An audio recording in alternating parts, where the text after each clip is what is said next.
Perbedaan yang mencolok warga negara kita, Indonesia sama Malaysia itu dari, I would say dari bahasa dulu ya. Jadi gini, ini mencolok banget nih. Orang Indonesia, terutama di Jakarta, gue ngomongin Jakarta aja ya.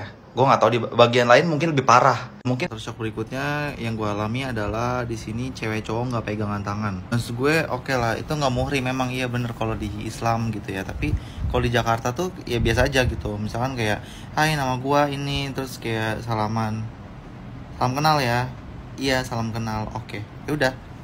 Cukup kayak gitu karena Orang Indonesia yang selalu mengaku penyanyi Malaysia pengkhianat bangsa yang nyata. Assalamualaikum warahmatullahi wabarakatuh. Jumpa lagi bersama saya Iki. Gimana kabar-kabar saudara-saudara, sahabat-sahabat saya? Semoga kabar kalian selalu baik-baik saja, dilindungi oleh Allah Subhanahu wa taala, dijauhkan dari segala bala musibah dan diberi umur panjang. Amin ya rabbal alamin. Oke, seperti biasanya Iki akan nge-reaction sebuah video yang telah di-tag di TikTok Mas Iki. Terima kasih banyak buat kalian yang telah nge-tag di TikToknya Mas Iki. Dan di video kali ini Mas Iki ingin nge-reaction ini orang Indonesia yang kuliah di Malaysia yang bilang bahwasannya Indonesia gak akan maju kalau masih seperti itu. Wah, kira-kira seperti apa ya videonya Masnya kok bisa bilang begitu ya? Ini bukan Masnya bilangnya, tapi Masnya sendiri yang udah merasakan kuliah di Malaysia. Oke, gak usah basa-basi, jom kita simak videonya seperti apa. Tapi sebelum simak, jangan lupa dulu dong sokong channel ini dengan cara apa? Subscribe, like, comment, and share-nya. Apa-apa benda, komen dekat bawah. Janji jangan bergaduh. Yang suka bergaduh tak payah layan, rek ya. Itu memang orang yang suka bergaduh. Dengan tetangganya sendiri aja bergaduh, apalagi sama kita kan kayak gitu. Jom simak, rek. Oke, sorry kenapa gue berpakaian seperti Avatar of Aang. Enggak, ini anduk gue mau mandi tapi ntar dulu ya. Gue mau bahas video ini. Perbedaan yang mencolok warga negara kita, Indonesia sama Malaysia itu dari, I would say dari bahasa dulu ya. Jadi gini, ini mencolok banget nih. Orang Indonesia, terutama di Jakarta, gue ngomongin Jakarta aja ya. Gue nggak tahu di bagian lain mungkin lebih parah. Mungkin kalau state bahasa bagus Bali, karena Bali itu ya tadi udah startup internasional. Everyone, bule-bule semua datang ke Bali, dan Bali itu adalah kota turis segala macem. Jadi wajib pada bisa bahasa Inggris. Nah di Jakarta itu, nih, lo tau gak kalau lo mau belajar Inggris, mau ngomong Inggris, mereka social lo akan ngejudge ngomong kayak gini. Ini aksen Jakarta. Apaan sih lo ngomong apaan sih? Wah gak ngerti. Ngapain sih lo lagi ngomong pakai bahasa Inggris ah? Biar apa sih lo? Gaya-gayaan aja lo pakai bahasa Inggris ya elah. Ma lo jual nasi goreng no? Makan gorengan aja ngomong pakai bahasa Inggris. Dah. Bocah zaman sekarang. Nah, itu adalah interpret gua dari sisi orang Jakarta. Orang Jakarta kayak gitu. Alias ini adalah keterbelakangan. Jujur ini gak akan bikin negara maju kalau manusianya pada kayak begitu. Again, gua gak bilang semuanya kayak gitu. Cuman kebanyakan mostly lokal pada kayak gitu. Kecuali yang orang kaya. Jujur, orang kaya itu tarafnya beda. Dia dari sekolahnya juga udah mungkin sekolah internasional, pakai bahasa Inggris. Terus juga mereka mungkin berbisnis dengan orang-orang luar juga.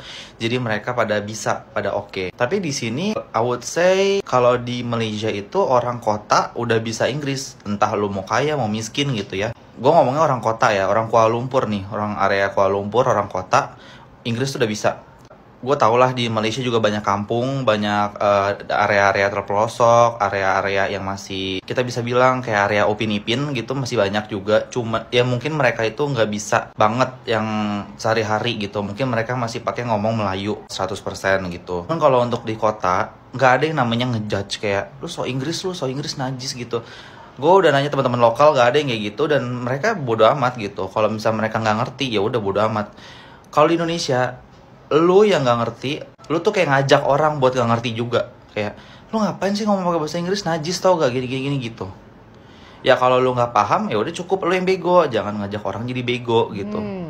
Ini adalah pesan gue buat teman-teman Jakarta, jadi jangan takut untuk belajar bahasa Inggris, untuk tetap maju. Dan karena kalau lu bisa, mereka nggak ada hubungan sama hidup lo, yang berhasil lo. Mereka nggak. Mereka akan stuck di belakang dan lo akan maju ke depan. Gitu sih. Itu perbedaan yang sangat mencolok banget di sini. Culture shock berikutnya yang gue alami adalah di sini cewek cowok nggak pegangan tangan. Maksud gue oke lah, itu nggak muhrim, memang iya bener kalau di Islam gitu ya. Tapi kalau di Jakarta tuh ya biasa aja gitu. Misalkan kayak, hai nama gue ini, terus kayak salaman, salam kenal ya, iya salam kenal, oke, ya udah cukup kayak gitu karena kita kenalan, jabat tangan gitu. Nah di sini tuh nggak, jadi kayak langsung pada sorry gitu. Oke, sorry. Maksudnya gue nggak ada maksud buat megang-megang elu atau seksual harassment atau apa gitu, nggak ada niat. Tapi di sini emang nggak boleh. Tapi di sini anehnya, kalau misalkan lo pacaran, lo perhatiin nih orang pacaran mau di tempat umum kayak di monorail, LRT, mau di tempat umum manapun, di mall, itu nempel banget, bener-bener kayak pala nih, muka sama muka tuh nempel, nyender di bahu, rangkul, peluk, terus sampai kayak cium pipi. Itu tuh kayak bener-bener nempel banget gitu. Gue, ini gue yang jomblo ngeliatnya sirik gitu. Ini gue yang jomblo ngeliatnya envy. Kayak, buset, ini orang pacaran malah kayak begini banget ya. Jadi di sini pacaran justru malah kayak bener-bener kayak showing banget cintanya gitu. Tapi justru malah kalau yang belum pacaran, belum apa-apa, ibaratnya yang single gitu ya, kenalan pun kayak, hai nama gue ini, nggak boleh pegangan. Di sini tidak pegangan tangan. Kalau ibaratnya cewek cowok yang misalkan teman kantor, teman sekolah mungkin, teman apa itu mungkin ya pegangan tuh nggak boleh gitu. Tapi kalau pacaran buset, itu gue kaget aja sih, gue kaget banget. That's it from my perspective, point of view from anak Jakarta. Kalau di Jakarta tuh nggak kayak gitu. Jakarta malah kayak kalau mau pegang-pegangan tuh malu, kayak udah sih yang jangan kayak gitu, yang malu. Ibaratnya kan kayak pegangan tangan aja udah cukup gitu loh, nggak usah yang kayak sampai nempel erat banget tuh, yang ada malah dibully orang-orang gitu kan ibaratnya. Kalau di Jakarta pacaran malah kayak biasa aja gitu, nggak yang sampai rekat banget kayak perangko gitu. Ternyata di Malaysia sama Indonesia tuh sama-sama pakai kata tahu, cuman beda cara ngomong. Sama-sama taruh di belakang, tapi cara ngomongnya beda. Kalau kita kan Indonesia gini, gue tuh ngelihat dia tahu, itu mah gue juga udah tahu gitu, atau nggak kayak gitu tahu. Nah, ada nadanya tuh biasanya naik. Tahu, enak tahu. Taunya gitu. Nah, kalau Malaysia itu tahu. Langsung, bener-bener kayak gitu, udah nggak ada variasi lain. Tahu. Contoh apa ya? Ayo letak ke sana tahu. Next week ayo nak pergi ke sana tahu. Atau ayo nak pergi ke bawah tahu. Taunya tuh maksudnya dalam arti mau ngasih tahu gitu loh. Tahu tapi ngomongnya tahu. Bener-bener langsung tahu gitu. Jadi meskipun sama-sama tulisan tahu, cara bacanya enggak. Gue mau ke bawah tahu, itu Indonesia. Gue mau ke bawah tahu, lo mau ikut nggak gitu. Lo mau nitip apa? Gue mau ke bawah tahu.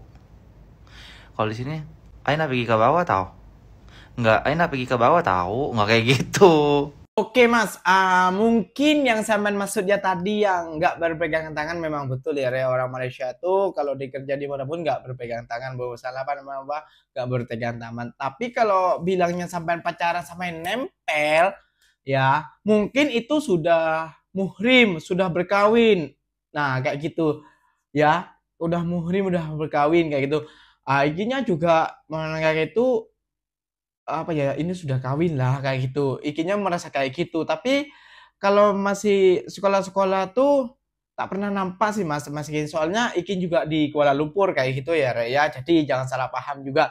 Dan itulah penjelasan tadi abang tadi ya Re, ya, pemuda Indonesia ini yang bilang kalau kalian ingin maju ya jangan ikut yang ya goblok-goblok kayak gitu. Kalau kalian mau bahasa Inggris kayak gitu, jangan jadi apa namanya, kalau ikinya apa seperti wah ini bagus nih harus dicontoh. Yang ada yang komen juga nanti, kamu nih selalu membela ini, selalu membela itu kayak gitu, pasti kayak gitu ya ya. Oke, lanjut next video. Yang next video ya, Mas Iki akan ngeresan sebuah penyanyi yang legendaris yang tahun 90-an. Siapa yang nggak kenal beliau, Sultan ya. Terus beliau nih ada yang komen, nggak tahu netizen Indonesia, nggak tahu di Indonesia Malaysia, yang bilang komennya seperti ini ya. Orang Indonesia yang selalu mengaku penyanyi Malaysia pengkhianat bangsa yang nyata. Wah, kenapa bilang begitu? Jom kita aja simak saja videonya seperti apa. Jom Re, jom. Assalamualaikum, Masya Allah, Masya Allah. Orang Indonesia yang selalu mengaku penyanyi Malaysia pengkhianat bangsa yang nyata. luar biasa ya abang ini. Bang, mungkin abang nggak tahu sejarah. Jadi kurang lebih tahun 90-an pasar musik Indonesia itu dikuasai oleh penyanyi Malaysia. Nah, saya disetting oleh pihak perusahaan rekaman saya untuk menyanyikan lagu-lagu Malaysia. Tujuannya adalah menghadang ya, melawan pasar Malaysia saat itu. Dan alhamdulillah kita berhasil, Malaysianya stop ya. Artinya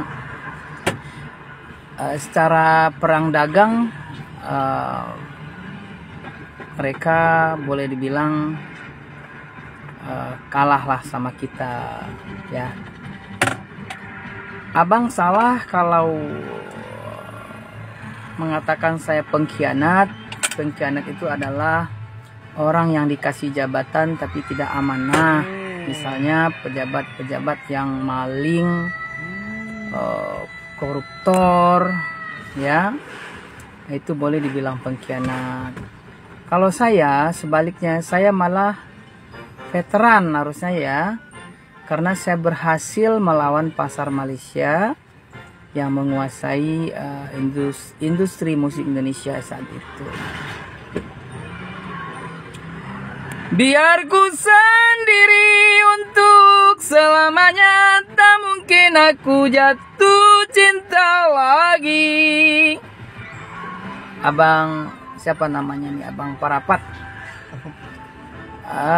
Belajar sejarah lagi ya. Kan banyak berita-berita saya di Google ya. Saya tidak pernah mengaku orang Malaysia. Saya asli Minang, Pariaman, tapi saya besar di rantau. Satu pun statement saya di media, cetak, radio maupun dan media lainnya tidak ada pengakuan yang mengatakan saya orang Malaysia. Kalau penyanyi Malaysia ya, penyanyi Malaysia itu maksudnya penyanyi lagu-lagu Malaysia. Salam untuk keluarga abang, sehat selalu. Ya, harus bisa membedakan mana yang pahlawan, mana yang pengkhianat. Makasih. Assalamualaikum. Nah, itulah kebiasaan orang Indonesia ya, So, belum mencari faktanya, ya mencari tentang gimana asal-usulnya, terus membilang pengkhianat kayak gitu ya, Dan beliau ini Sultan ini penggemar juga lagu-lagu dari Malaysia kayak gitu ya. Karena dulu musik-musik lagu-lagu dari Malaysia ini diminati banyak peminatnya di Indonesia kayak gitu. Jadi Sultan ini aslinya orang Indonesia, dibilangnya orang Malaysia kayak gitu. Orang Indonesia yang mengaku orang Malaysia menyanyikan lagu Malaysia kayak gitu ya. Apa salahnya cuma lagu dipermasalahkan lagi? Waduh, netizen konoha pening kepala aing. Jadi begitu ya, Jadi orang Indonesia yang selalu mengaku penyanyi Malaysia. Bukan mengaku bang astagfirullahaladzim. Yang tahu dengan Sultan komen dekat bawah Pastinya orang Malaysia tahu lah, orang yang 90-an, lahir 90-an tahu ya.